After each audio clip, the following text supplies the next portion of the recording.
اعوذ باللہ من الشیطان الرجیم، بسم اللہ الرحمن الرحیم۔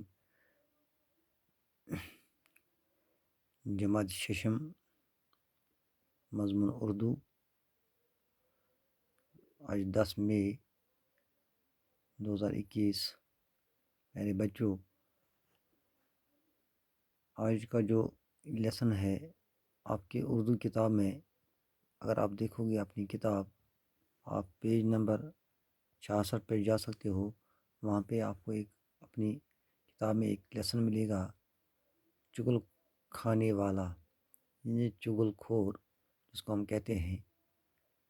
اسی پہ آج آپ کا یہ لیسن جو ہے، اس کے بارے میں اس ویڈیو میں آپ سے بات کروں گا۔ چغل کھانے والا جو لیسن ہے، اس پہ ہم آج بات کریں گے۔ سیدھے میں آپ کی کتاب پہ جاتا ہوں۔ آپ بھی دھیان رکھیں کہ اس میں کون سی ہمارے لیے کیا لکھا ہے اور ہم اس لیسن کو کیسے پڑھتے ہیں۔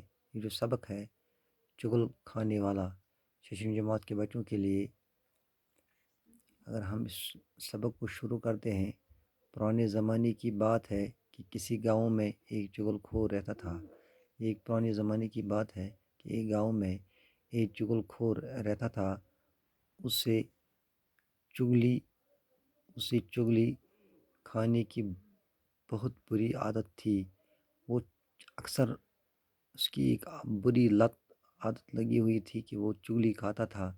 جب تک وہ کسی کی چغلی نہ کھا لیتا، اسے چین نصیب نہ ہوتا تھا۔ جب تک کہ وہ کسی کی چغل خوری نہیں کرتا تو اس کی دل میں چین نہیں آتا تھا۔ اسی وجہ سے گاؤں میں اسے کوئی نوکر رکھنے پر تیار نہ ہوتا تھا۔ یہی وجہ بنا کہ گاؤں میں پورے علاقے میں اس کو کوئی نوکری پہ رکھنے کے لیے تیار نہیں ہوتا تھا، کیونکہ اس میں ایک بری عادت تھی چغل خوری کا۔ آخر بھوک سے تنگ آ کر اس نے اپنا گاؤں چھوڑ دیا۔ ایک دن کیا ہوا، جب وہ تنگ آ چکا ہے کہ اسے کوئی کام پر نہیں رکھ رہا ہے، تو اس نے اپنے گاؤں چھوڑ کر وہ چلا گیا۔ چلتے چلتے وہ ایک اور گاؤں میں جا پہنچا۔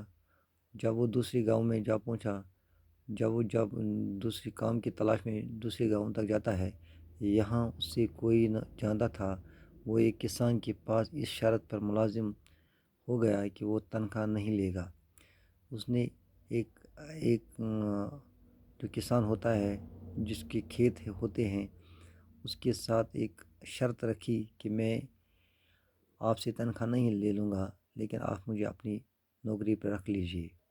صرف روٹی کپڑے لے گا، مجھے صرف 2 چیزیں آپ دیجئے، ایک تو کپڑا، دوسری روٹی، یعنی اپنے پیٹ اور کپڑے پالنے کے لیے وہ نوکری پہ وہاں پہ رہ جاتا ہے۔ اس کے علاوہ ہر 6 ماہ بعد اسے کسان کی ایک چغلی کھانے کی اجازت ہو گئی۔ اس کے علاوہ ہر 6 ماہ بعد اسے کسان کی ایک چغلی کھانے کی اجازت ہو گئی۔ 6 ماہ کے بعد، یعنی پوری 6 ماہ میں، سال میں اگر ہم سال کے 2 حصے کرتے ہیں، 12 مہینے کا سال بن جاتا ہے۔ 6 مہینے میں وہ ایک چغلی کھا سکتا تھا، اس کی اجازت اسے باضابطہ طور ملی تھی۔ چغل خور بڑی محنت سے کام کر رہا رہا۔ وقت گزرتا گیا اور کسان یہ شرط بھول گیا۔ ادھر چغل خور بڑی بے چینی سے وقت گزرنے کا انتظار کرتا رہا۔ آخر خدا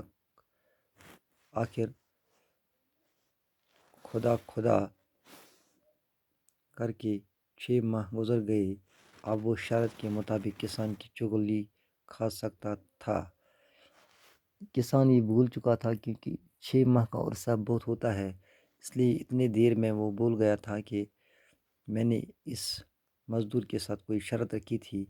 لیکن وہ اس تلاش میں تھا کہ 6 ماہ کب گزرے۔ آخرکار وہ ٹائم اب آ گیا تھا کہ اس کو اپنا وہ عادت، جو اس کی بری عادت تھی، اس کا ٹائم آ گیا تھا۔ اس کو ابھی ایک موقع تھا چغلی کھانے کا۔ ایک دن کسان اپنے کھیتوں میں کام کر رہا تھا اور گھر میں اس کی بیوی اکیلی تھی۔ یہ دیکھ کر چغل خور اس کی بیوی کے پاس گیا اور بڑا ہمدرد بنتے ہوئے کہنے لگا، اچانک کیا ہوا کہ کسان اپنے کھیتوں میں کام کر رہا تھا، اس کی بیوی گھر پہ تھی، تو چغل خور نے موقع نصیب سمجھا اور اس کی بیوی کے پاس چلا گیا۔ کسان کوڑی ہو گیا ہے اور اس نے اب تک یہ بیماری تم سے چھپا رکھی ہے۔ اس نے کہا کہ کسان کو ایک بیماری